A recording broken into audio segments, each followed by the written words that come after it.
가정에서 드리는 온라인 예배 시간이에요. 오늘도 멋진 예배자가 되기 위해 함께 준비해봐요. 주변을 깨끗하게 정돈하고 단정한 옷으로 갈아입어요. 성경책과 찬송가, 헌금을 준비해요. 누워있거나 간식을 먹지 않도록 약속해요. 바른 자세로 예배에 집중해요. 찬양 시간에는 기쁜 마음으로 일어나서 찬양해요. 성경 말씀은 큰 목소리로 함께 따라 읽어요. 설교가 끝나고 기도 후에는 큰 소리로 아멘해요. 아멘. 준비한 헌금은 따로 적은 통이나 성경책에 모아두었다가 교회에 출석할 때 드려요. 광고도 잘 듣고 기억해두세요. 한 주 동안 오늘 배운 말씀을 따라 살기로 약속해요. 그럼 예수님과 함께 기쁘고 행복한 예배 시간이 되기를 바라요. 반갑습니다, 친구들. 하나님께 예배하기 위해 모인 여러분 모두를 환영하고 축복합니다. 하나님께서는 우리를 지켜보고 계신 분이세요. 지켜보실 뿐만 아니라 하나님의 뜻대로 살기를 원하시죠. 오늘 하나님께서는 우리에게 무슨 말씀을 하고 싶어 하실까요? 오늘 예배드리며 주님의 뜻을 만나보겠습니다. 그럼 오늘 요절송과 찬양 율동하며 예배 시작합니다.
사랑과 은혜가 많으신 아버지 하나님, 오늘 예배를 드리게 하심에 감사드립니다.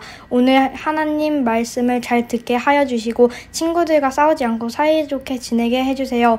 오늘 나오지 않은 친구들 꼭 함께 예배 드릴 수 있도록 도와주세요. 매일매일 감사합니다. 예수님의 이름으로 기도드립니다. 아멘.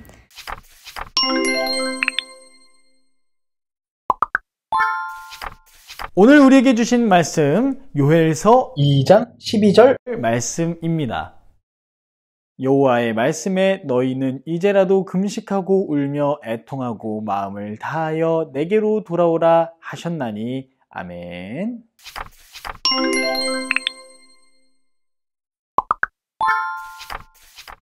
모두 조용히 하시기 바랍니다. 죄인은 일어서십시오. 이제 재판의 결과를 발표하겠습니다. 죄인에게 교도소 생활 10년을 선고합니다. 과연 어디에서 벌어지는 장면일까요? 그래요. 이것은 법을 어기거나 죄를 지은 사람들을 잡아다가 재판하는 법원이라는 곳입니다. 이곳에 온 사람들은 진짜로 나쁜 행동을 했는지 안 했는지 아니면 억울하게 잡혀온 건지 아닌지 이런 재판을 받게 되는데 이 재판을 진행하는 사람이 바로 판사 혹은 재판장입니다. 재판장이 죄가 있다고 선포하면 잡혀온 사람은 반드시 벌을 받아야만 하죠. 그런데 만약 재판장이 죄의 결과를 발표하기 전에 마지막으로 진심으로 뉘우치고 용서받을 수 있는 기회를 준다면 어떨까요? 여러분이라면 뉘우치고 용서를 받겠습니까? 아니면 그냥 무시무시한 벌을 받기로 하겠습니까? 옛날 남유다 땅에 살던 사람들도 아주 큰 죄를 지었어요. 하나님만 섬기겠다고 한 약속을 어겼을 뿐만 아니라 하나님께서 싫어하시는 일을 너무 많이 했죠. 하나님은 자신과 멀어진 남유다 백성들을 그냥 놔두실 수가 없었어요. 더 이상 하나님께로 돌아오지 않는다면 어쩔 수 없이 하나님이 재판장이 되셔서 심판하고 벌을 줄 것이라는 사실을 모두에게 알려야 했죠. 그래서 하나님은 남유다 백성들에게 경고의 메시지를 전해줄 특별한 사람을 선택하셨습니다. 요엘이란 사람이 바로 그 특별한 사람 중 한 명이었어요.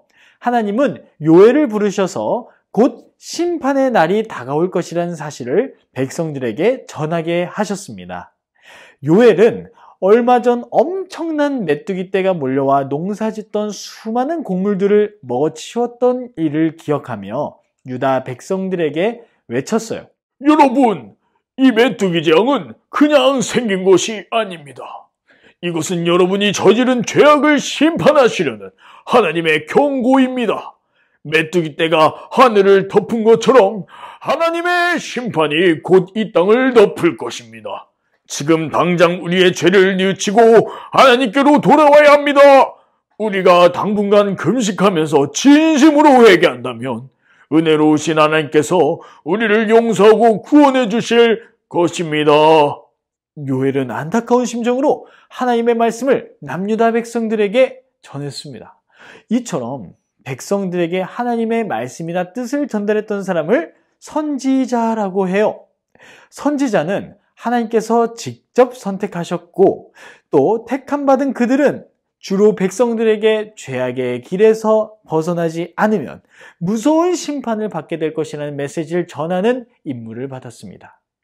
이스라엘 백성들의 죄악이 깊어지고 하나님을 멀리할 때마다 다시금 뉘우치고 돌아오도록 하나님은 요엘과 같은 선지자를 택해 그들에게 보내신 거죠. 하지만 사람들은 대부분 선지자들의 말에 귀 기울이지 않았습니다. 심지어 하나님께서 택한 선지자를 미워하거나 괴롭히는 사람도 있었어요. 깨닫지 못한 백성들은 계속 죄악의 길을 걸어갔죠. 결국 죄를 뉘우치지 않고 하나님을 멀리한 남유다 백성들에게 남은 것은 하나님의 심판뿐이었습니다. 하지만 하나님이 진짜 원하시는 것은 심판이 아니라 회복이었어요. 세상에서는 큰 죄를 지으면 반드시 벌을 받고 감옥에도 가야 하지만 하나님께서는 사랑하는 자녀들에게 기회를 주시는 분이시기 때문이에요.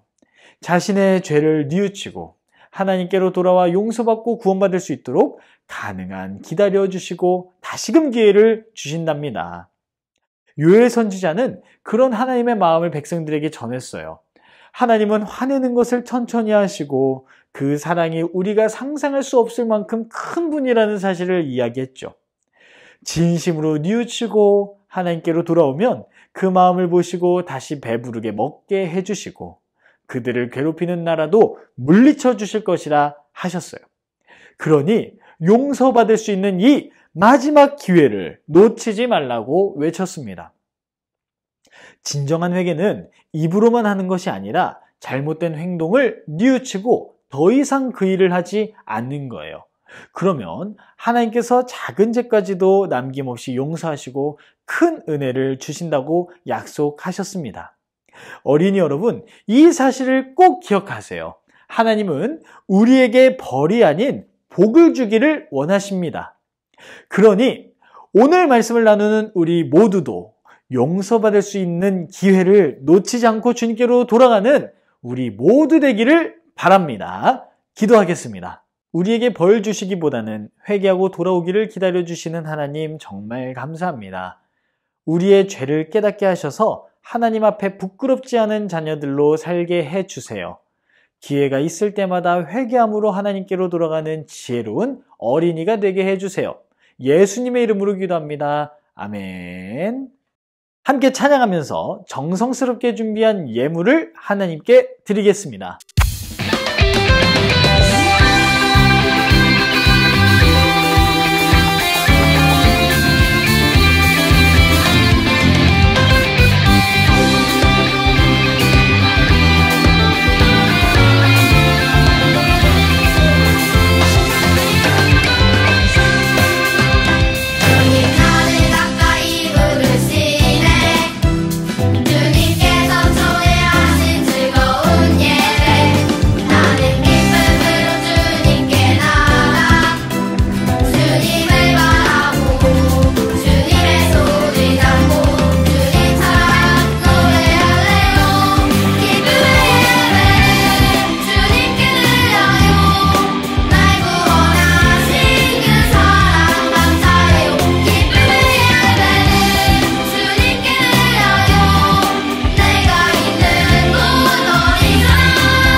우리가 드린 헌금을 놓고 함께 기도하겠습니다. 하나님, 우리의 정성을 담아 예물을 드립니다. 우리의 예물을 받아주시고 이 예물을 하나님의 귀한 일에 사용하여 주시고 이 예물을 드리는 손길들을 기억해 주셔서 주님의 것으로 채워주세요.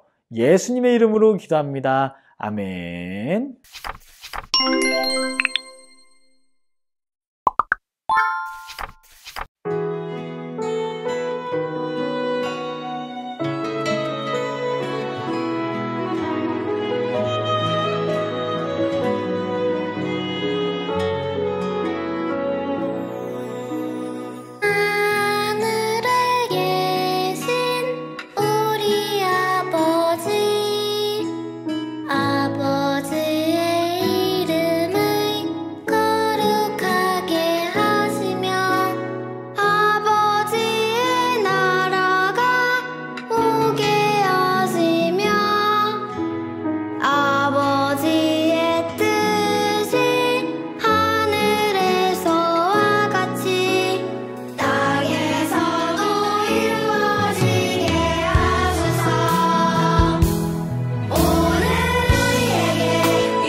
자, 우리 친구들 오늘 예배 잘 드렸나요? 하나님께서는 우리가 하나님의 뜻대로 살기를 원하세요. 이전에 하나님의 뜻을 지키지 못했더라도 하나님의 부르심 앞에 어서 빨리 돌이키는 것이 정말 중요합니다. 마지막 기회를 놓치지 않는 우리 모두 되기를 바랍니다. 오늘 함께 나눈 말씀을 기억하면서 돌아와 초대장을 만들어 보는 것이 어떨까요? 우리도 요엘과 같은 선지자가 되어서 하나님의 마음을 전하는 편지를 적어보는 거예요. 우리 친구에게, 이웃에게, 가족들에게, 하나님의 뜻을 알아야 하는 이들에게 하나님께서 여러분들이 돌아오기를 원하세요 라는 초대장을 만들어 봅시다. 그럼 한 주도 잘 지냈다가 다시 만나겠습니다. 다음 주에 만나요. 안녕.